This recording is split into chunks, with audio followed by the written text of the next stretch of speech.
at Six Flags Great America. 420 coming soon. Big Thrills in the Big Thrills Maxx Force.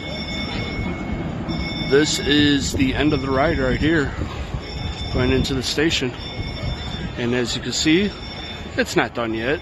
It won't be done, they're saying, till probably Memorial Day weekend. This is the old side of the Victorium, and they're still using the queue which the Victorium had, and they're going to be modifying it.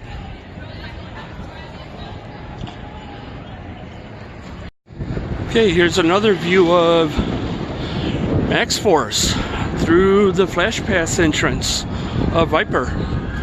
It looks amazing. Keep walking.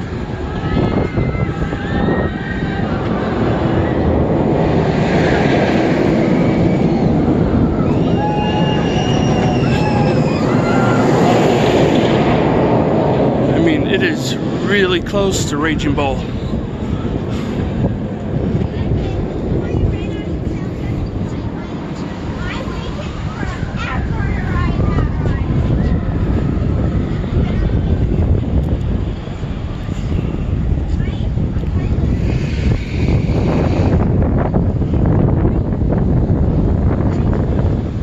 And this is the launch. The station will be right over there. The launch will go this way, up, come back down, and make an S going back, ends up over there.